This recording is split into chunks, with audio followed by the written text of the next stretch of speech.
Hindi ko akalain na ganito kahirap ang maging totoo sa sarili. Sa umpisa, akala ko'y madali lang ang lahat, ang magmahal, ang magpasiya, ang sumugal. Pero ngayong naririto na ako, basang-basa sa ulan at walang matutuluyan, iniisip ko kung tama ba ang lahat ng ginawa ko. Lumaki ako sa isang pamilyang tradisyonal, mahigpit at puno ng mga alituntunin. Ang bawat hakbang ko kailangang sang-ayon sa kung ano ang tama ayon sa kanila. Ang bawat desisyon ko para bang binabantayan ng mga mata ng buong barangay. Kaya noong dumating si Marco sa buhay ko, parang siya ang naging takas ko sa mundong iyon. Siya ang guro sa kalayaan, ang sagot sa mga tanong na matagal ko nang kinikimkim.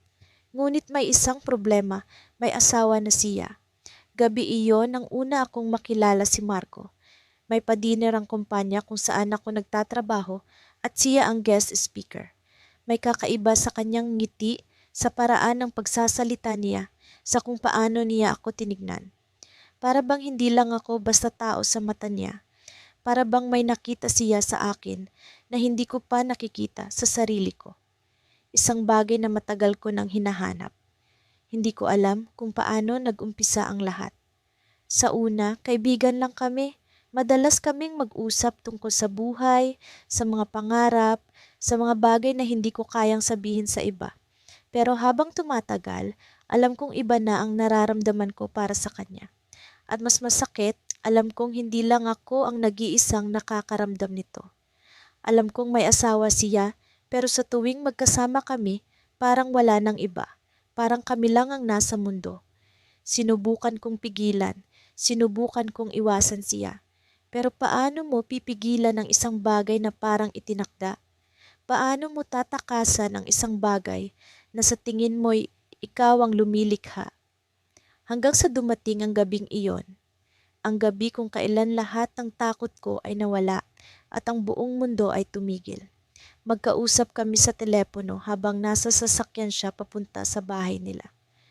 Pagod ako sa trabaho, pero sa tuwing naririnig ko ang boses niya, parang lahat ng pagod ko'y nawawala. Alam mo, sabi niya, kahit kailan hindi ko naramdaman sa iba ang nararamdaman ko para sa'yo. Hindi ko alam kung paano ako sasagot. Gusto kong sumigaw, gusto kong magwala, pero ang nais ko lang talaga ay marinig ang mga salitang iyon. Ang mga salitang matagal ko nang hinihintay. Pagkatapos ng gabing iyon, hindi na kami bumalik sa kung ano kami dati. Mas naging malalim ang mga pag-uusap namin, mas naging madalas ang mga pagkikita. Hanggang sa makalimutan ko na kung ano ang tama. Hanggang sa piliin ko siya kahit alam kong bawal.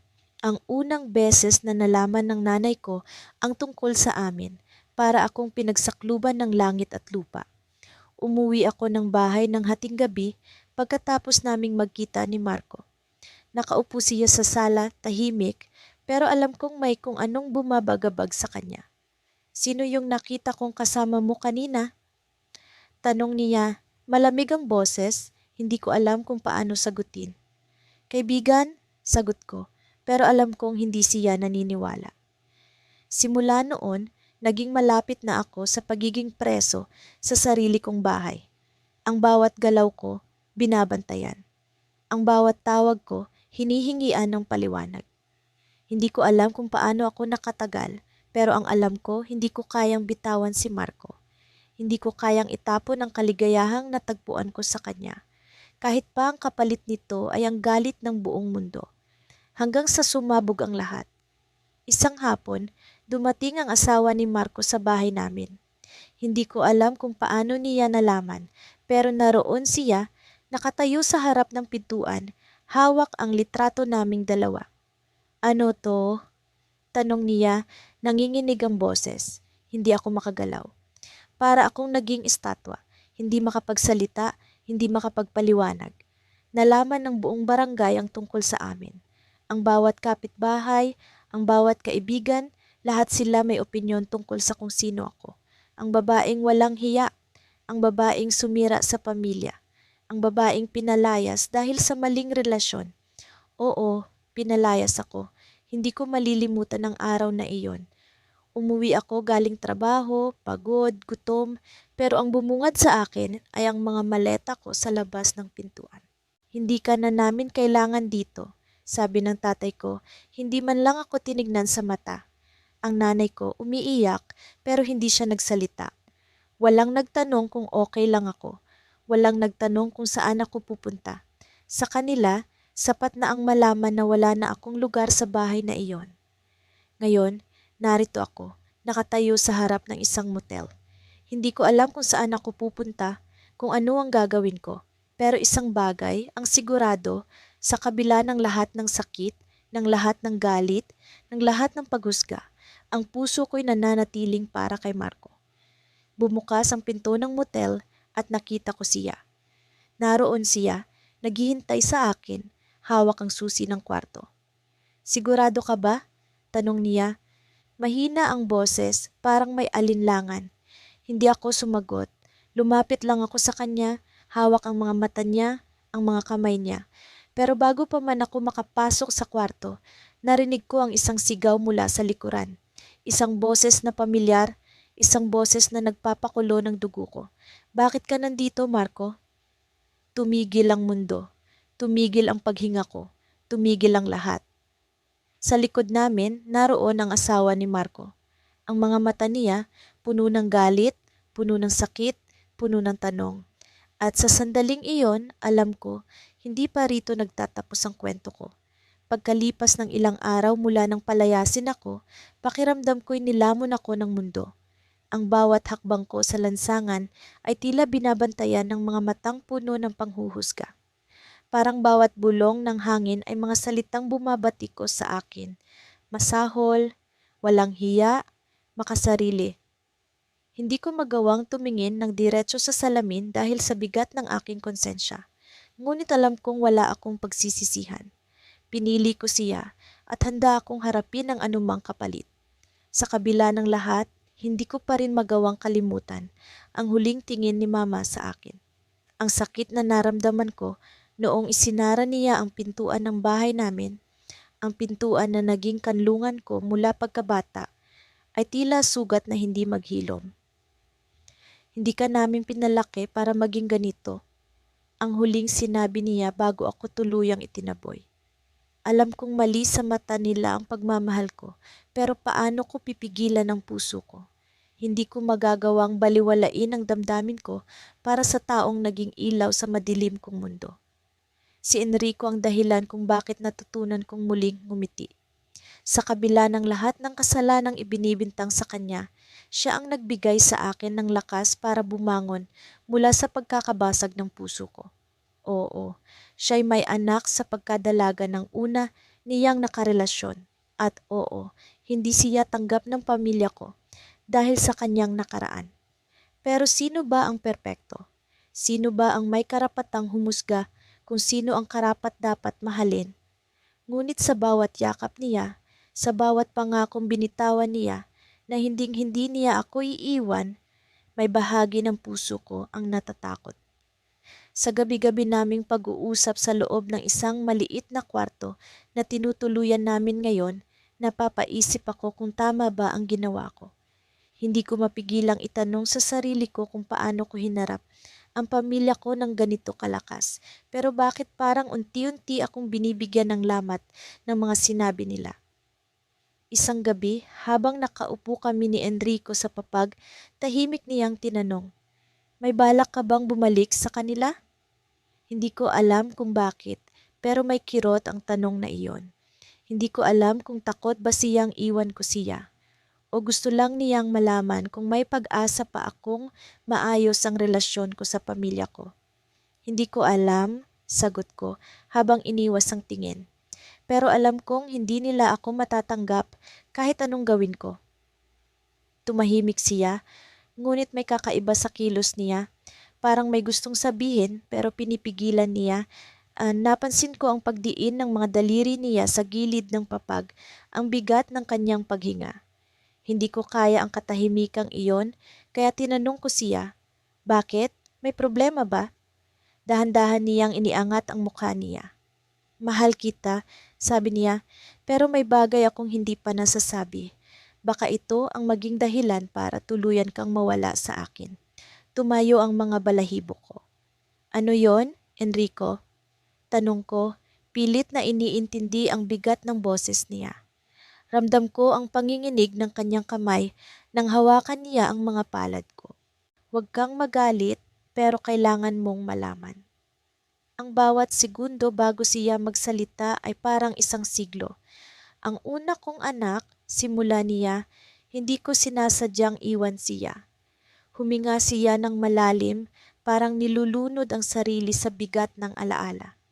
Pero hindi mo alam na, ang ina niya, ang una kong minahal, ay kapatid mo. Napatigil ang mundo ko. Pakiramdam ko'y nawala ang hangin sa buong kwarto. Ang mga mata ni Enrico ay puno ng pagsisisi, ngunit hindi ko magawang magalit. Hindi ko alam kung anong emosyon ang dapat kong maramdaman. Ang lalaking pinili ko, ang lalaking dahilan ng pagtalikod ng pamilya ko sa akin, ay ang lalaking minsan din nilang minahal at sinumpa. Tumalikod ako, hindi ko kaya ang bigat ng sandaling iyon. Nagsimula akong maglakad palabas ng kwarto, ngunit hinabol niya ako. Hindi kita niloko, sabi niya, nanginginig ang boses. Hindi ko alam na magkakakilala tayo noong una. Hindi ko alam na kapatid mo siya. Tumigil ako sa paglalakad, pero hindi ko siya nilingon. Paano ko haharapin ang pamilya ko ngayon? Tanong ko, halos pabulong. Ang boses ko'y basag, puno ng sakit at galit, ngunit hindi ko alam kung kanino nakadirekta ang galit na iyon. Sa kanya, sa pamilya ko o sa sarili ko. Mahal kita, ulit niya, ngunit sa pagkakataong ito, ang mga salitang iyon ay tila nagdulot ng mas matinding sakit. Mahal ko rin siya, pero paano kung ang pagmamahal na ito ang tuluyang magpabagsak sa akin? Pinili ko siya. Hindi ko alam kung sa huli ay pagdiriwang o pagsisisi ang naghihintay sa akin. Pero sa araw na iyon, siya lang ang mahalaga. Si Marco ang naging dahilan kung bakit ko binaliwala ang lahat, ang pangalan ko, ang tiwala ng pamilya at ang tahimik kong buhay. Hindi ko naisip na ang mga yapak na iniwan ko sa likod ay maghahatid ng mga sugat na hindi na maghihilom. At ngayon, habang nakatingin ako sa salamin sa loob ng inuupahan naming maliit na kwarto, kitang-kita ko ang babaeng ibang-iba sa dating ako. Magulo ang buhok, may mga bakas ng pagod sa balat, at ang mga mata ko'y puno ng tanong na hindi ko masagot. Bakit ba ang tahimik mo? Tanong ni Marco habang hinahalo ang kape niya. Nasa tabi siya ng bintana, ang liwanag ng araw ay tumatama sa balikat niyang laging parang kayang sumalo ng lahat ng problema sa mundo. Pero hindi niya nasasalo ang akin. Hindi ko siya sinagot. Ang tanong niya ay parang alon na dumaan sa akin pero hindi ko hinayaang lamunin ako. Minsan, mas madali ang hindi magsalita kaysa ipaliwanag ang bigat ng nararamdaman. Hindi ka ba masaya? Dagdag niya, mas mababa ang tono at may bahid ng pag-aalala. Masaya? Ano ba ang ibig sabihin ng masaya? Pinalayas ako ng mga magulang ko, hindi dahil sa ginawa kong krimen, kundi dahil sa pagmamahal sa maling tao. Sa mata nila, si Marco ay hindi tama. Isa siyang hiwalay sa asawa, may anak na hindi niya masyadong nakikita, at walang maipagmamalaking yaman. Sabi nila, masyadong madilim ang mundo ni Marco para sa babaeng tulad ko. Pero sa mga mata ko, siya ang liwanag, ang tahanan. At ngayon, sa maliit naming espasyo, hindi ko alam kung tama nga ang iniisip ko noon. Masaya ako, sagot ko sa wakas, pero hindi ko siya tiningnan. Alam kong hindi niya paniniwalaan ang sagot ko, pero iyon ang sinasabi ko sa sarili ko araw-araw. Masaya ako dahil siya ang pinili ko. Masaya ako kahit ang mundo ay tila galit sa akin. Masaya ako kahit paulit-ulit akong sinusumbatan ng konsensya ko. Lumapit si Marco, inilagay ang tasa ng kape sa lamesa at umupo sa harap ko. Mahal, kaya ko naman silang kausapin. Baka sakaling maayos pa ang lahat. Hindi ko kayang makita kang ganito araw-araw. Hinawakan niya ang mga kamay ko, malamig pero matatag. Gusto ko sanang maniwala sa kanya, pero paano? Paano niya kakausapin ang mga magulang ko na tila itinapon na ako sa hukay? Paano niya babaguhin ang tingin ng mga kaibigan ko na ngayon tinatawag akong palalo at walang respeto? Ang pagmamahal na ito ay parang isang kasalanan na hindi matatanggal sa sistema ko. Hindi mo sila kailangang kausapin, sagot ko. Ito ang pinili natin, Marco. Tanggap ko na ito. Hindi ko alam kung kailan nila matatanggap, pero hindi ko naaasahan iyon. Pilit kong pinatatag ang boses ko, pero alam kong naririnig niya ang panginginig sa huling mga salita. Tumayo siya at naglakad palayo. Hindi ko alam kung nasaktan siya sa sinabi ko, pero hindi ko rin alam kung paano siya dapat damhin. Sa bawat araw na magkasama kami, parang may bumibigat sa pagitan namin. Hindi dahil hindi ko siya mahal, kundi dahil hindi ko alam kung paano ko ipaglalaban ang pagmamahal na ito habang patuloy akong nilalamon ng kahihiyan. Nagpatuloy ang araw na parang lahat ng bagay ay nasa slow motion. Walang trabaho si Marco, kaya't nagpalipas lang siya ng oras sa panunood ng TV. Ako naman, naglaba, naglinis, at sinubukang gawing abala ang sarili. Pero kahit anong gawin ko, hindi maalis sa isipan ko ang tanong na paulit-ulit na bumubulong sa akin. Tama ba ang desisyon ko? Tama ba ang pinili ko? Mag-aalas 6 na ng gabi nang may kumatok sa pintuan. Hindi ako agad gumalaw.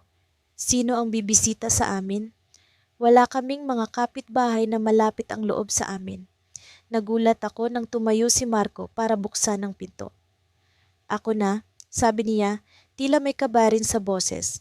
Nang bumukas ang pinto, tumambad sa akin ang isang babaeng may hawak na bata. Maputi ang balat, maganda ang damit, at ang mga mata'y puno ng galit. Hindi ko siya kilala pero alam ko kung sino siya.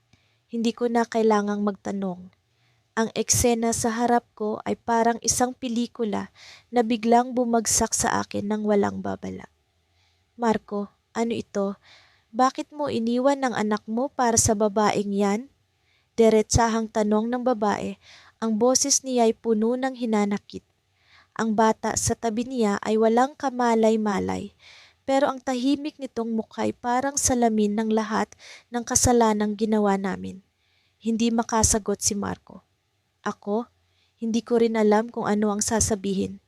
Sa unang pagkakataon, naramdaman ko ang bigat ng mundo na tila pinipisa ang dibdib ko. At sa mata ng babaeng nasa harap ko, ako ang salarin. Ako ang dahilan ng pagwasak ng pamilya niya. Ako ang magnanakaw.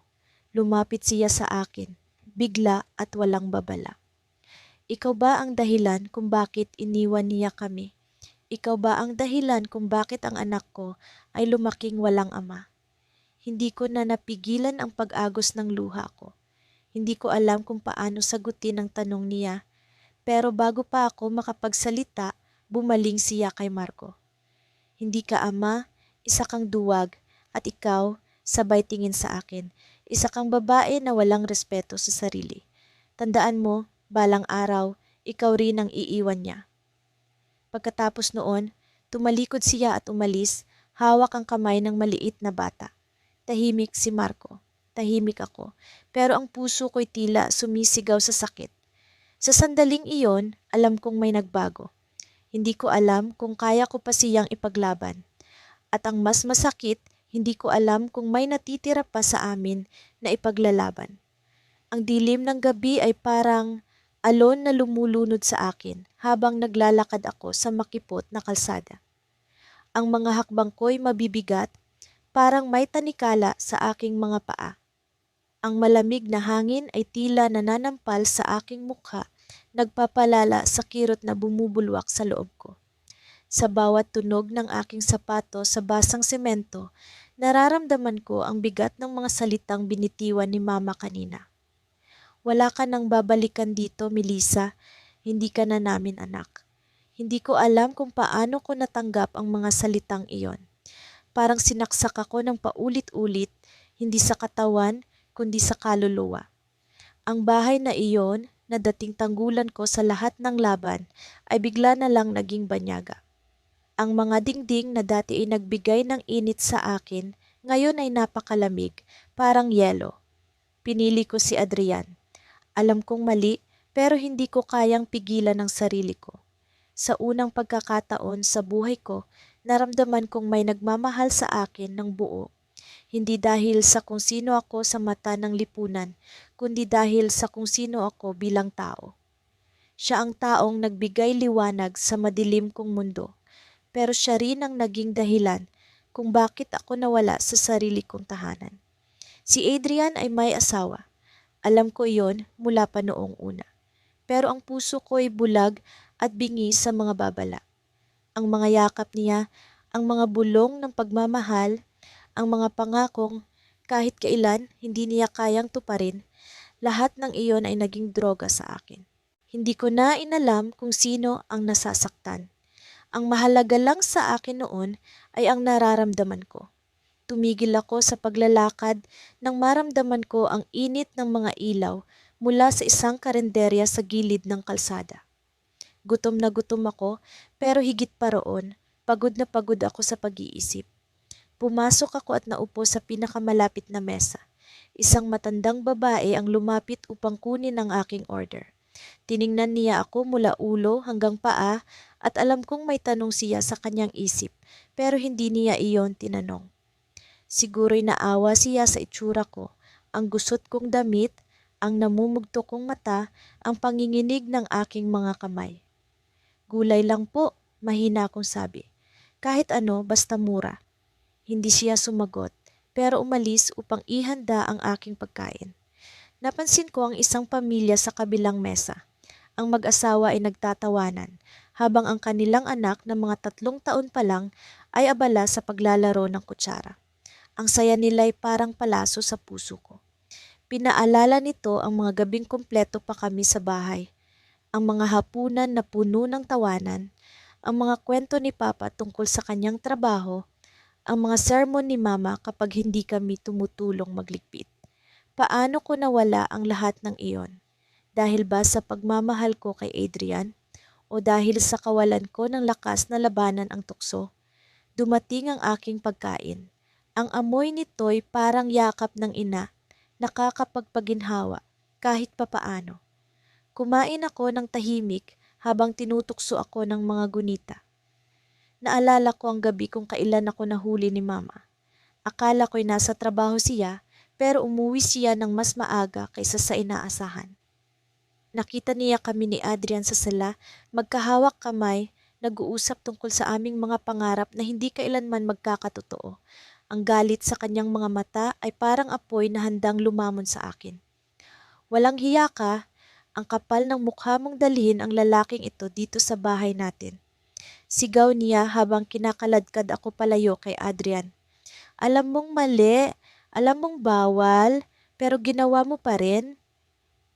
Umiiyak ako, nagmamakaawa, pero hindi siya nakinig. Ang mga salita niya ay parang latigo, nag-iiwan ng sugat sa bawat hampas. Si Adrian ay umalis nang walang pasabi, iniwan ako sa harap ng galit ng sarili kong ina. Wala siyang sinabi ni hindi niya ako tinulungan.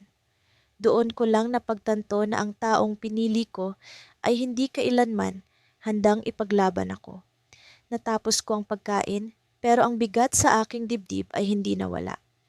Nagpasya akong umalis at maglakad muli kahit hindi ko alam kung saan ako pupunta. Ang mundo sa labas ng karinderya ay mas malamig, mas madilim. Wala akong direksyon, wala akong plano. Ang tanging meron ako ay ang kirot na tila naging bahagi na ng pagkatao ko. Habang naglalakad ako, may narinig akong tawag. Pamilyar ang boses, pero hindi ko agad matukoy kung kanino. Lumingali nga ako at nakita ko si Adrian. Nakaupo siya sa loob ng kanyang kotse, nakaparada sa gilid ng kalsada. Binuksan niya ang bintana at tinawag ulit ang pangalan ko. Melissa, sumakay ka na. Pag-usapan natin to. Hindi ko alam kung ano ang naramdaman ko sa mga sandaling iyon, galit, takot, o pangungulila. Tumayo ako sa harap ng kotse, hindi gumagalaw.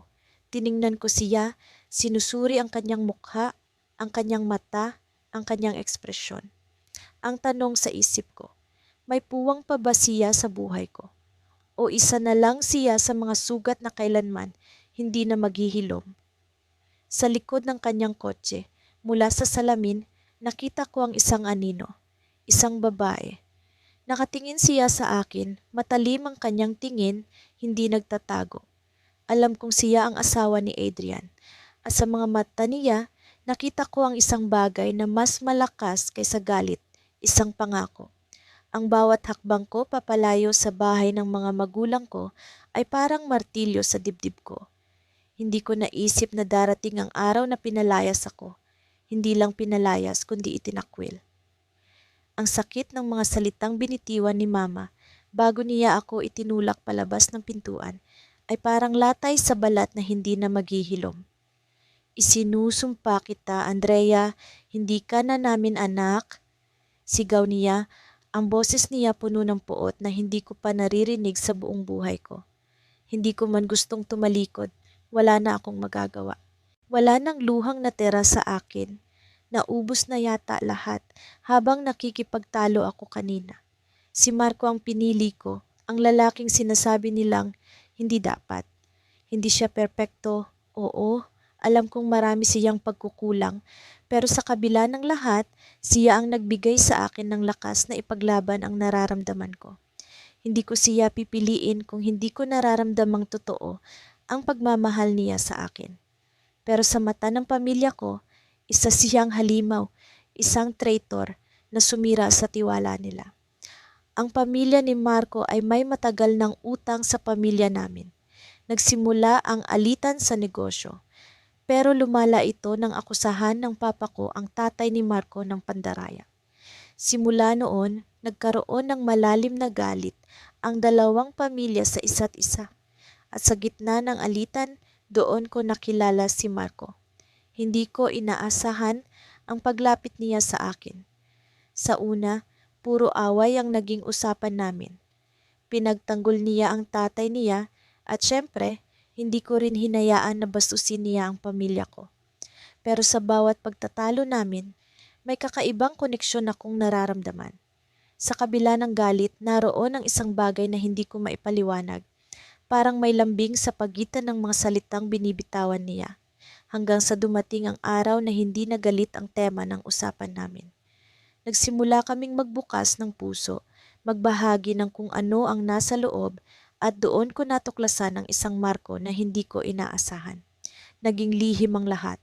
Walang nakakaalam sa pamilya ko, sa pamilya niya. Para kaming magnanakaw na tuwing gabi lang nagkikita. Nakikipagtagpo kami sa isang lumang kubo sa bukid na nasa pagitan ng aming mga lupa. Doon, walang galit, walang alitan, tanging kami lang. Ngunit hindi magtatagal ang ganitong sitwasyon. Hindi namin kayang itago ang relasyon namin magpakailanman. Dumating ang araw na nalaman ng mama ko ang tungkol sa amin at mula noon, naging impyerno ang buhay ko. Andrea, paano mo nagawang ipagkanulo ang pamilya mo? Tanong ni Mama habang tumutulo ang luha niya.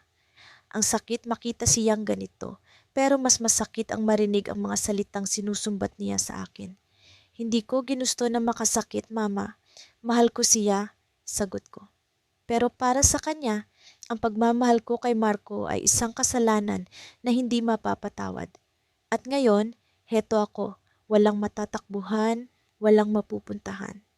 Wala si Marco ngayong gabi. Hindi niya alam ang nangyari. Hindi ko alam kung paano ko sasabihin sa kanya. Hindi ko alam kung paano ko ipapaliwanag na pinili ko siya kahit ang kapalit ay ang sarili kong pamilya. Naglakad ako sa madilim na kalsada. Dala ang isang lumang backpack na naglalaman ng kaunting damit. Ang malamig na hangin ay parang nanunukso. Sinasabi sa akin na wala na akong babalikan. Sa bawat hakbang, iniisip ko kung tama ba ang naging desisyon ko. Pero paano ko pipigilan ang sarili ko? Paano ko tatalikuran ang taong minahal ko ng higit sa buhay ko? Nakarating ako sa isang maliit na waiting shed. Naupo ako, hinayaan ang sarili kong magpahinga kahit saglit. Ang tunog ng mga kuliglig sa paligid ay parang musika ng kalungkutan. Sa dilim, nagsimula akong magtanong sa sarili ko, may patutunguhan ba ang lahat ng ito? O baka naman nagkamali ako sa pagpili? Maya-maya, may liwanag na lumapit mula sa kalsada. Isang sasakyan ang huminto sa harapan ko. Bumukas ang pinto at bumungad si Marco. Hindi ko alam kung paano niya ako natagpuan, pero sa sandaling nakita ko ang mukha niya, parang nawala ang lahat ng sakit na nararamdaman ko. Andy, anong nangyari? Bakit ka nandito? Tanong niya, puno ng pag-aalala. Hindi ko magawang magsalita. Umiling lang ako at tumulo ang luha ko. Lumapit siya, niyakap ako ng mahigpit. Sa yakap na iyon, naramdaman ko ang init na akala ko'y nawala na. Sumama ka sa akin, hindi kita pababayaan, bulong niya. Tumango ako at pumasok sa kotse. Habang umaandar kami, naramdaman kong unti-unti akong bumabalik sa sarili ko. Pero alam ko, hindi ito ang katapusan. Alam kong marami pa kaming haharapin. Nang makarating kami sa bahay niya, bumungad sa harapan ko ang isang bagay na hindi ko inaasahan. Sa gitna ng sala ay naroon ang tatay ni Marco, ang lalaking dahilan ng galit ng pamilya ko. Nakatingin siya sa akin, seryoso ang mukha. Andrea, sabi niya, mabigat ang boses. Alam mo bang may pinagtatapat si Marco sa akin kanina? Napatingin ako kay Marco, gulat at takot ang naramdaman ko. Hindi ko alam kung ano ang ibig sabihin ng tatay niya. Sa sandaling iyon, naramdaman ko ang mabilis na tibok ng puso ko. Ano ang ibig mong sabihin? Tanong ko, nanginginig ang boses, nagpalitan ng tingin si Marco at ang tatay niya. At sa saglit na iyon, binasag ni Marco ang katahimikan. Andy, may kailangan kang malaman.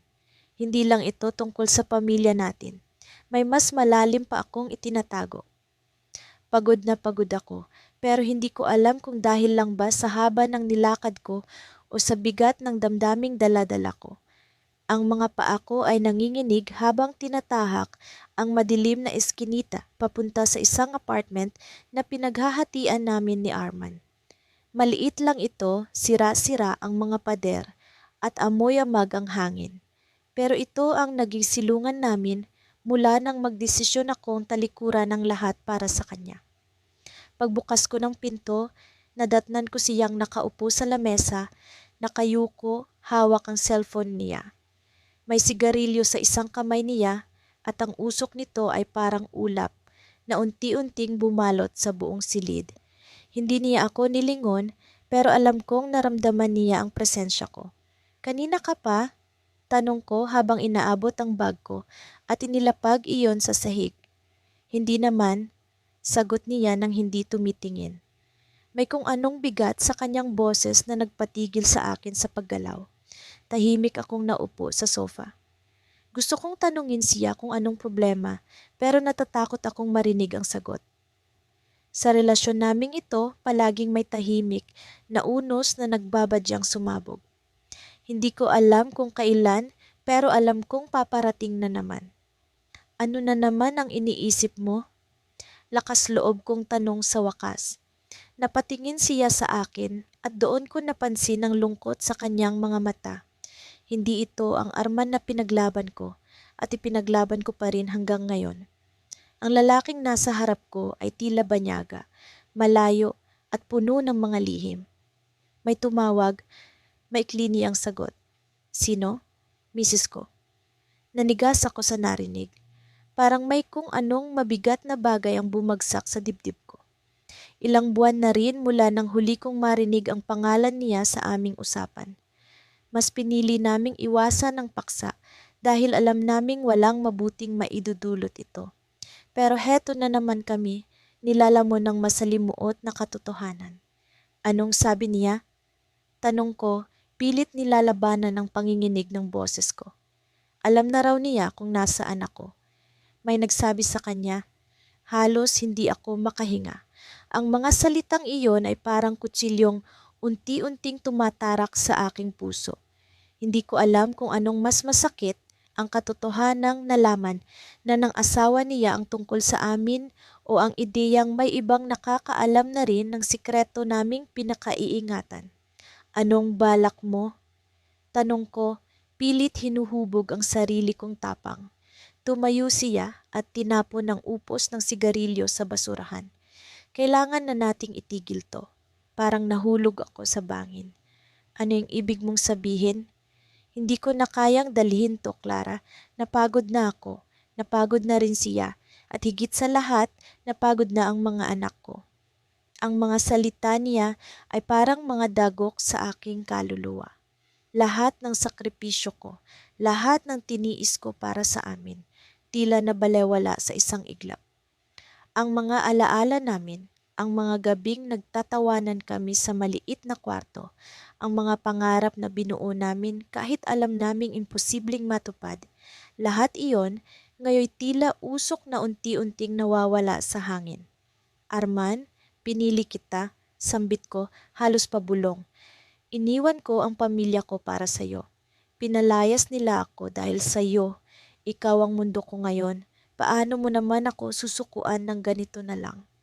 Napahinto siya at tumingin sa akin pero hindi ko mabasa ang mga emosyon sa kanyang muka. Hindi ko sinabing hindi kita mahal pero minsan, Clara, mahal mo man ang isang tao, kailangan mo pa ring piliing itama ang mali. Mali? Halos mapasigaw ako sa galit. Mali? Ako ang mali? Ang pagmamahal ko sa'yo, ang pagmamahal natin. Mali? Hindi siya sumagot. Tahimik siyang naglakad papunta sa kwarto at isinara ang pinto. Naiwan akong mag-isa, lumuluhang pinipilit intindihin kung bakit kailangan ganito ang wakas namin. Pero sa kaloob-looban ko, alam kong may iba pang dahilan. Hindi ito basta-basta desisyon. May tinatago siya. Sa gitna ng katahimikan, biglang tumunog ang cellphone ko. Agad ko itong sinagot nang makita ko ang pangalan ng kapatid kong si Lani sa screen. Clara, nasaan ka? Tanong niya, halatang balisa. Nasa bahay, sagot ko, pinipilit maging kalmado. Umalis ka diyan? Ngayon na. May hinahanap sa'yo. Anong ibig mong sabihin? Si tatay? Dinala niya yung mga pulis sa barangay. May dala siyang larawan mo. Gusto niyang ipablatter ka. Sinabi niyang hindi ka titigilan hanggang hindi mo iniiwan yang Arman na iyan. Halos mabitawan ko ang cellphone sa narinig. Ang buong katawan ko'y nanginginig sa takot. Hindi ko lubos maisip na aabot sa ganito ang lahat. Ang tatay na minsang inakala kong magpapatawad sa akin balang araw, ngayoy nagdeklara na ng ganap na digmaan. Mabilis akong tumayo at kumatok sa pinto ng kwarto. Arman, kailangan nating umalis. Ngayon na. Walang sagot, binuksan ko ang pinto at nadatnan kong wala na siya.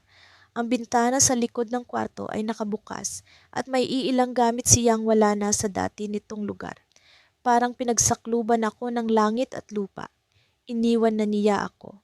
Sa puntong iyon, wala na akong alam kundi tumakbo palabas ng bahay.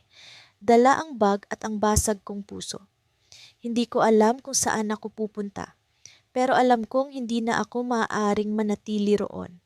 Sa bawat hakbang, ramdam ko ang bigat ng mga mata ng mga tao, ang bulong-bulungan ng kanilang mga bibig, ang hatol na matagal ko nang naririnig mula sa mundo. Sa dulo ng iskinita may isang lalaking nakatayo. Nakatitig siya sa akin at ang mga mata niya ay puno ng galit. Si tatay. Sa likod niya may dalawang pulis na nakasuot ng uniforme. Hindi ako makagalaw. Nakulong ako sa pagkabigla. At bago pa ako makapagdesisyon kung tatakbo o haharapin siya, narinig ko ang sigaw niya na dumagundong sa buong paligid. Clara, huwag mong subukang tumakas. Pagod na pagod akong naglakad sa ilalim ng nagbabagang sikat ng araw. Ang init ay tila nagpaparusa sa akin na parang sinasabing nararapat lang ito sa isang tulad ko. Sa bawat hakbang, naramdaman ko ang bigat ng aking mga paa. Hindi lamang dahil sa lupa, kundi dahil sa bigat ng mga salita nilang iniwan sa akin. Walang hiya ka, hindi ka na namin anak. Ang mga salitang iyon ay paulit-ulit na naglalaro sa isip ko, parang sirang plaka na hindi ko matakasan. Nang makarating ako sa dulo ng kalsada, huminto ako at tumingin sa paligid. Ang tanawin ay pamilyar ngunit ngayon ay tila banyaga. Ang mga bahay na dati kong dinaraanan ay parang hindi nakilala ang presensya ko. Ang mga tanawin na dati kong inaasam ay tila tumalikod sa akin. Ang bawat hakbang ay nagdadala ng tanong, tama ba ang ginawa ko o isa akong hangal? Napilitan akong tumigil sa isang maliit na tindahan para uminom ng tubig. Ang babaeng nagbabantay doon ay tinitigan ako ng matagal na para bang nababasa niya ang aking kwento sa alikabok na nakadikit sa aking mukha. Umiiwas ako ng tingin ngunit nararamdaman ko ang hatol sa bawat galaw niya. Napansin ko rin ang ilang tao sa paligid, mga mata nila puno ng tanong. Alam ko ang iniisip nila, hindi ko kayang takasan ng usapan ng baryo. Ako ang babaeng sumira sa sarili niyang pangalan, ang babaeng pinalayas ng sariling pamilya dahil nagmahal sa maling tao. Sa totoo lang, hindi ko ginusto ang ganitong buhay. Sino ba ang gustong masaktan? Pero mahal ko siya. Mahal na mahal. Ang pagmamahal namin ay parang apoy, mainit, maliwanag, ngunit mapanganib. Alam ko ang mga babala, ang mga kwento ng iba na nagsasabing walang patutunguhan ng ganitong klasing relasyon. Pero paano ko iiwasan ng puso ko? Paano ko isusuko ang taong nagbigay sa akin ng dahilan para gumising araw-araw? Noong una, lihim ang lahat. Magkikita kami sa madilim na sulok ng bayan, mag-uusap, magtatawanan, magpaplano. Masaya kami noon, kahit pa alam naming mali. Ngunit walang lihim na hindi nabubunyag. Isang gabi, nahuli kami ng kapatid ko. Hindi ko malilimutan ang galit sa kanyang mukha, ang sigaw niyang tumawag sa aming mga magulang. Ang gabing iyon ang simula ng lahat ng gulo. Umalis ka sa bahay na to, hindi ka namin itinaguyod para lang masira ang pangalan namin. Sigaw ng ama ko habang hinahagis ang mga damit ko palabas ng pintuan. Ang nanay ko, umiiyak sa gilid, hindi alam kung paano ako ipagtatanggol. Ang kapatid ko, nakatayo lang, nanonood habang ang mundo ko ay gumuho. At ngayon, nandito ako.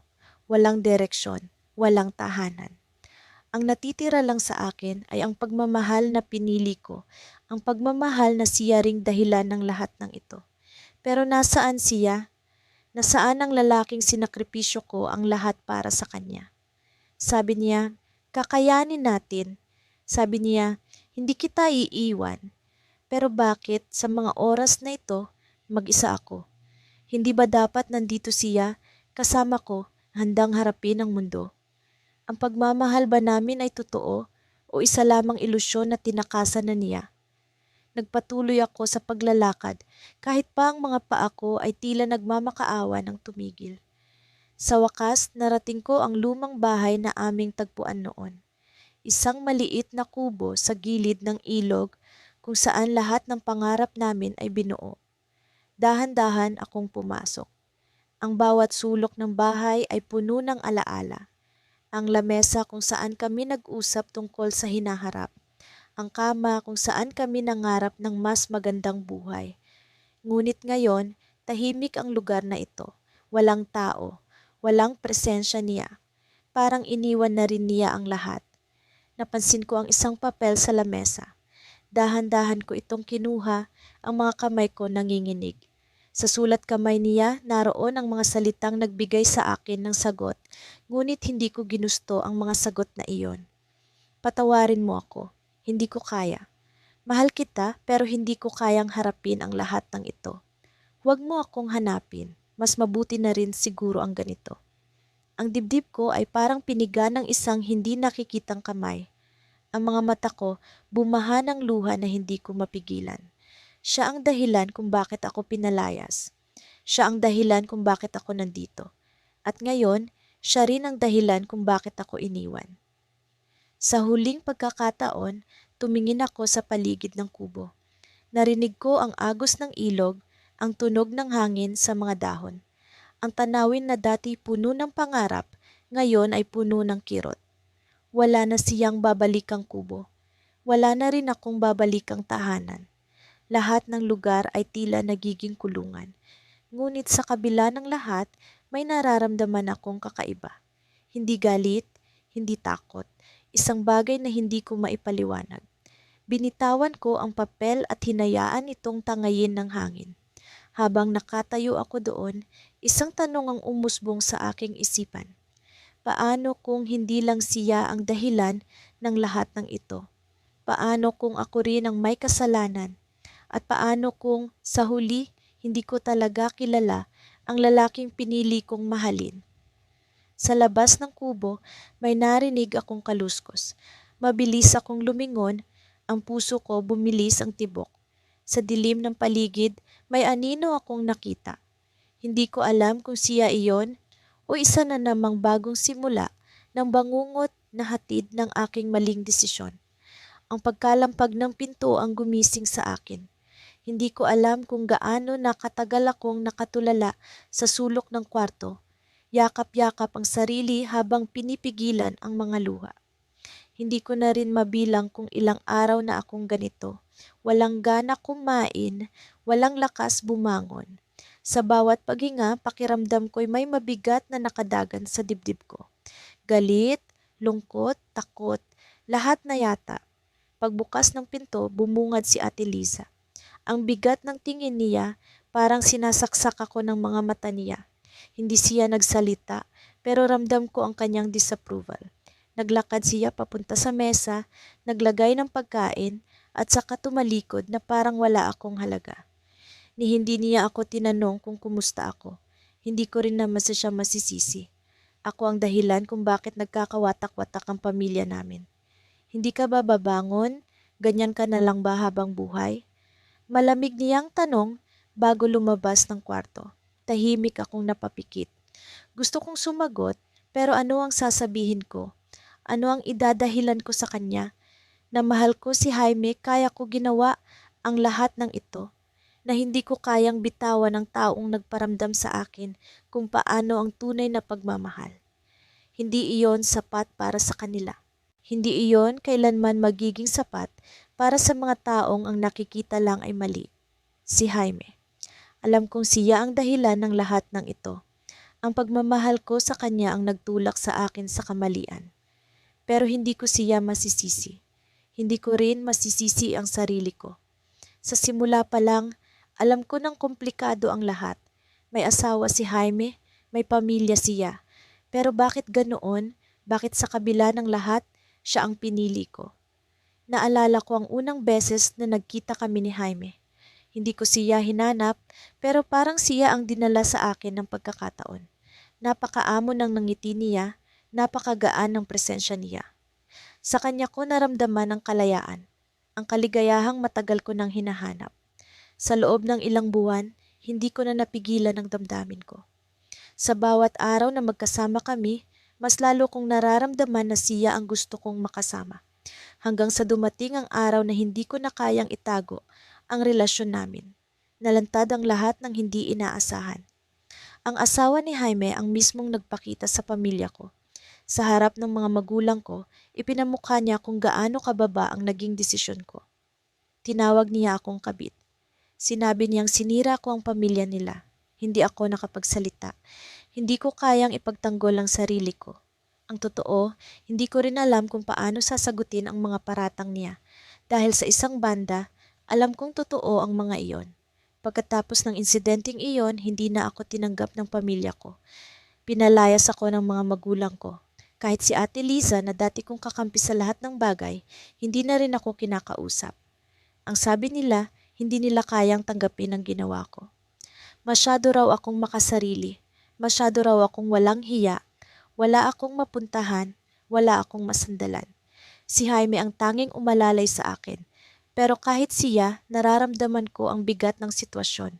Hindi ko alam kung paano namin haharapin ang galit ng mundo. Sa tuwing magkasama kami, pakiramdam ko ay nakatingin ang lahat. Laging may mga matang nagmamasid, mga bibig na nagbubulong ng panghuhusga. Kahit sa loob ng bahay, hindi ko na alam kung may pahinga pa ba ako. Isang araw, tumawag si Jaime. Ang boses niya tila may halong kaba. Kailangan nating mag-usap, sabi niya. Hindi ko alam kung ano ang ibig niyang sabihin. Sa kabila ng takot, pumunta ako sa lugar na sinabi niya. Sa isang sulok ng kainan, naroon siya, malalim ang iniisip, tahimik, tila hindi mapakali. Pagkaupo ko sa harap niya, tumingin siya sa akin. Hindi ko mabasa ang emosyon sa mukha niya. Pero ang mga sumunod niyang salita ang bumaliktad sa mundo ko. Hindi ko na kaya. Mahinang sabi niya, halos hindi ko marinig. Napatingin ako sa kanya, hindi makapaniwala. Ano ang ibig mong sabihin? Tanong ko, habang unti-unting lumalakas ang kabog ng dibdib ko. Hindi na kita kayang ipaglaban, Mia. Mahal kita, pero hindi ko kayang talikuran ng pamilya ko. Seryoso ang boses niya, pero may bahid ng panghihinayang. Parang pinipilit niyang maging matatag, pero alam kong nasasaktan din siya. Halos hindi ko na marinig ang mga sumunod niyang sinabi. Ang bigat ng mga salitang binitawan niya. Hindi ko alam kung paano ko haharapin ang katotohanan. Ang lalaking pinili ko kahit bawal, ang lalaking iniwan ko ang lahat para sa kanya. Ngayon, siya ang bumibitiw sa akin. Tumayo si Jaime, iniwan akong nakaupo sa mesa. Hindi ko alam kung paano ako nakauwi.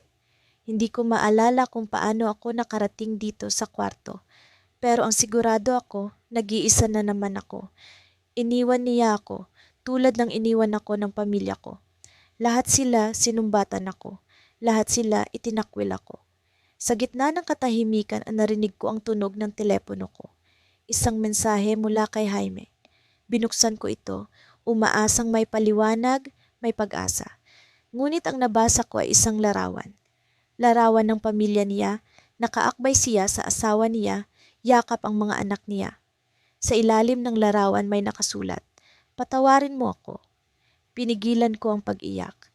Hindi ko alam kung galit ba ang nararamdaman ko, o lungkot, o parehong halo ng lahat. Pero sa loob ng sandaling iyon, isang tanong ang sumagi sa isipan ko. Worth it ba ang lahat ng ito? Bago pa man ako makasagot sa tanong na iyon, narinig ko ang tikhim sa labas ng kwarto ko. May mga yapak. Hindi normal ang tunog. Parang mabigat, parang galit. Tumayo ako, dahan-dahang lumapit sa pinto. Pagbukas ko, bumungad ang ama ko. Ang mukha niya puno ng puot. Mia, hindi pa tayo tapos. Malamig niyang sabi. Nagsimula siyang maglakad papasok at sa bawat hakbang niya, mas lalong bumibigat ang pakiramdam ko. Hindi ko alam kung paano ko napunta sa sitwasyong ito. Nakaupo sa malamig na sahig ng abandonadong bahay, ang basag na salamin sa harap ko ay parang sumasalamin sa pagkawasak ng buhay ko. Ang katahimikan ng paligid ay nakakabingi, pero ang puso ko ay tila sumisigaw sa sakit na hindi ko maipaliwanag. Ang amoy ng alikabok at bulok na kahoy ay sumisingaw sa hangin, pero wala akong pakialam. Nakatingin lang ako sa mga kamay kong nanginginig habang pinipilit kong pigilan ang mga luhang gustong bumagsak. Pinili ko siya. Alam kong mali, alam kong maraming masasaktan, pero pinili ko pa rin siya. Akala ko noon, sapat na ang pagmamahal para malampasan ang lahat ng balakid. Pero mali ako. Hindi ito kata sa pelikula. Sa totoong buhay, ang pagmamahal ay madalas nagiging sanhi ng pagkawasak, hindi tagumpay. Ang unang bumangga sa akin ay ang pamilya ko. Hindi nila matanggap ang relasyon namin. Hindi mo ba naiisip kung anong klaseng kahihiyan ang dinadala mo sa pamilya natin? Sigaw ni Mama noong huli kaming nagkausap. Ang mga mata niya, puno ng galit at pandidiri, ay hindi ko makalimutan. Pinalaki ka namin ng maayos, pero bakit mo kami ginaganyan? Bakit siya? Sino nga ba siya? Siya ang taong hindi nila kailanman matatanggap. Ang lalaking may asawa, may 2 anak, at may reputasyon sa bayan. Pero para sa akin, siya ang taong nagbigay liwanag sa madilim kong mundo. Siya ang taong umintindi sa akin noong lahat ay walang pakialam.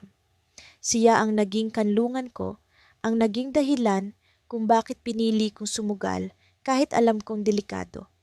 Hindi mo ba naiisip ang mga anak niya? Tanong ng kaibigan kong si Carla. Puno ng panghuhusga ang boses niya, pero ramdam ko ang awa sa likod ng bawat salita. Bakit mo hinayaan ang sarili mo sa ganitong sitwasyon, ha? Hindi mo ba naiisip na ikaw ang magiging dahilan ng pagkawasak ng pamilya nila? Oo, naiisip ko. Lahat ng iyon, naiisip ko. Pero paano ko ipapaliwanag na hindi ko rin ginusto ang lahat ng ito? Hindi ko ginustong mahalin siya, pero nangyari. Hindi ko ginustong maging dahilan ng gulo, pero narito ako, nasa gitna ng kaguluhan na ako mismo ang lumikha. Ang mga tao sa bayan, hindi rin kami pinalampas. Minsan, habang naglalakad ako sa palengke, may narinig akong bulungan. Siya yon, di ba? Ang kabit ni Marco. Ang isa pang babae, tila sinadya pa ang lakas ng boses. Nakakahiya. Walang konsensya. Kung ako ang pamilya niya, matagal ko na siyang pinalayas. Hindi ko na kinaya. Tumakbo ako palabas ng palengke, iniwasan ang mga matang tila mga kutsilyong tumatama sa pagkatao ko. Ang sakit, ang bigat, paano ko haharapin ang mundo kung lahat ng tao ay galit sa akin. At dumating ang araw na iyon, ang huling araw ko sa bahay namin. Nakaupo si Papa sa sala, tahimik pero puno ng tensyon ang paligid.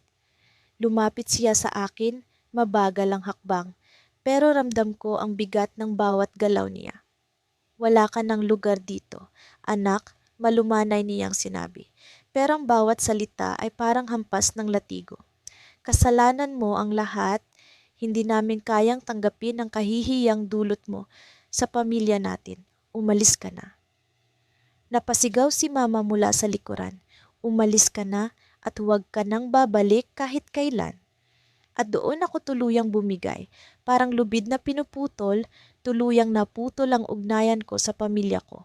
Pinalayas nila ako, sinaktan nila ako, pero ang pinakamasakit sa lahat ay ang alam kong ako ang may kasalanan. Ngayon, narito ako, sa isang lugar kung saan walang makakakita sa akin. Ang kwarto ay madilim, ang dingding puno ng lumang pintura na nagbibitak-bitak.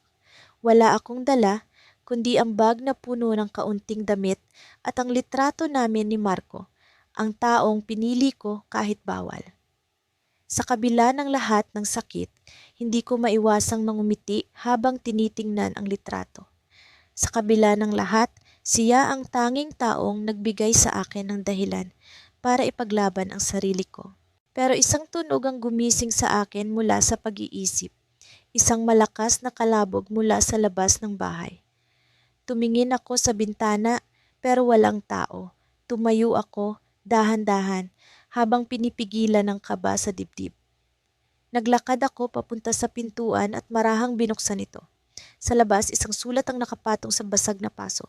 Ang sulat ay nakatiklop at may pangalan ko sa labas. Binuksan ko ang papel, nanginginig ang mga kamay. Isang linya lang ang nakasulat. Sa kamanenen Ash. Alam kong narito ka. Hindi ka ligtas. Anna Mae, napaatras ako. Sinong nagpadala nito? Paano nila ako natagpuan? Ang kaba ay naging takot na hindi ko maipaliwanag. Tumakbo ako pabalik sa loob, isinara ang pinto at sinubukang huminga ng malalim.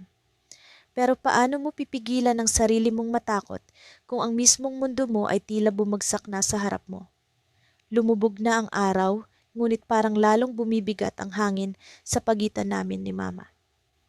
Nasa lumang balkonahe kami ng bahay ni Tia Maring, ang tanging lugar na kumupkop sa akin matapos akong palayasin. Ang mga mata ni Mama na dati puno ng pagmamahal, ngayon tila nagbabaga sa galit. Tahimik lang siyang nakaupo, hawak ang lumang rosaryo, ngunit ang bawat galaw niya ay puno ng pagkamuhi na parang sasabog anumang oras. Ano pang gusto mong sabihin? Na tama ka? Na tama yung ginawa mo? Basag ni Mama sa katahimikan. Hindi ko alam kung paano sasagutin iyon. Ang bawat salitang nasa isip ko ay parang butil ng lang asin na lalong iikot sa sugat. Pero hindi ko rin kayang manahimik. Hindi ko kayang hayaang ganito na lang ang tingin niya sa akin. Hindi ko ginusto to, Ma. Marahan kong sabi. ngunit ramdam ko ang panginginig ng boses ko.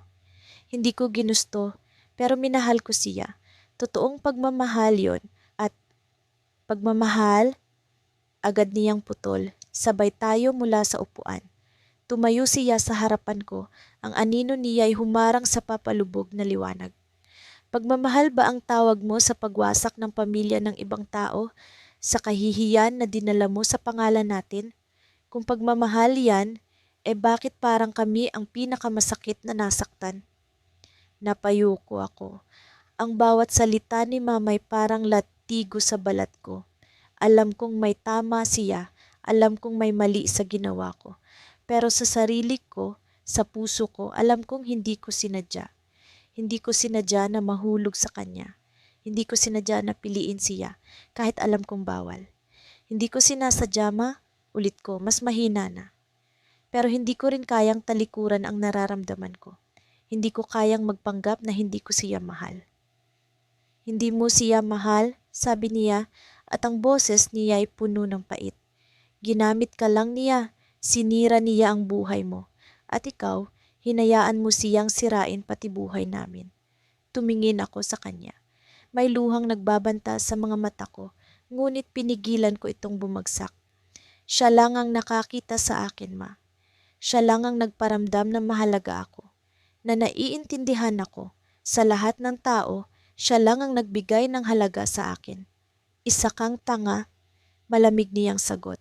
At mas masakit, ginawa mong tanga rin ang lahat ng nagmahal sa'yo. Tumalikod siya at naglakad papasok ng bahay.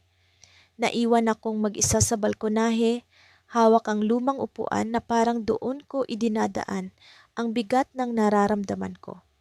Sa malayo, rinig ko ang tunog ng mga kuliglig. Parang mas tahimik ang mundo, ngunit mas maingay ang sigaw ng konsensya ko. Hindi ko masisisi si Mama, lahat ng sinabi niya, totoo.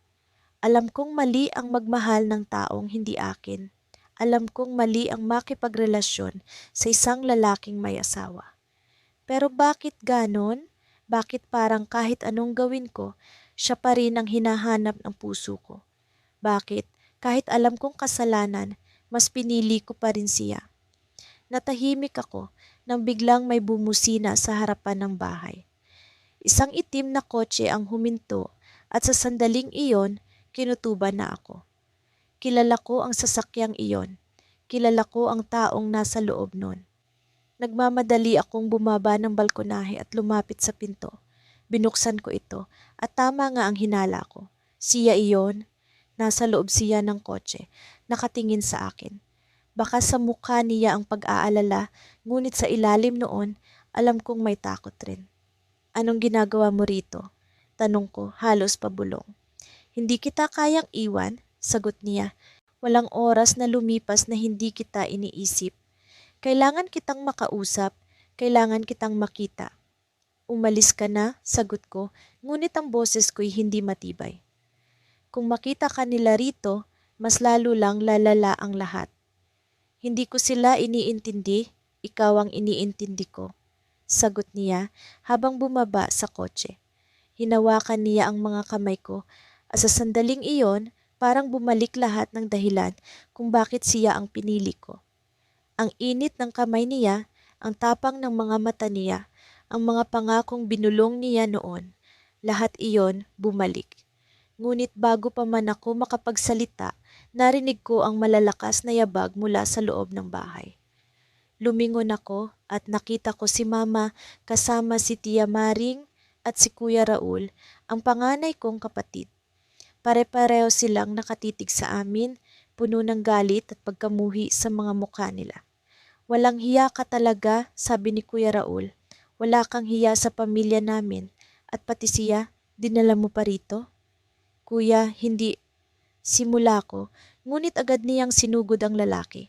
Sinuntok niya ito ng malakas, sapat para mapaupo ito sa lupa. Huwag! Sigaw ko, ngunit hinila ako ni Mama palayo. Pilit kong pinigilan siya, ngunit mahigpit ang hawak niya sa braso ko. Wala kang karapatang magsalita, galit na sabi ni Mama. Ikaw ang sumira sa lahat ng to, ikaw ang dahilan kung bakit tayo nandito. At ngayon, Nandito pa rin siya? Para ano? Para tapusin ang natitira pang dangal namin? Ma, tama na, sigaw ko, ngunit tila wala nang makakarinig sa akin. Ang lahat ng galit, lahat ng hinanakit na itinago nila mula nang malaman ang tungkol sa amin, lahat iyon sumabog sa gabing ito. Sa gitna ng kaguluhan, biglang nagring ang telepono ni Kuya Raul. Napahinto siya sa pagsuntok at dali-daling sinagot ito. Ang ekspresyon niya ay nagbago. Mula sa galit, naging takot. Tito Danny? Bulong niya sa telepono. Ano yung nangyari? Nanginginig ang kamay niya habang ibinaba ang telepono.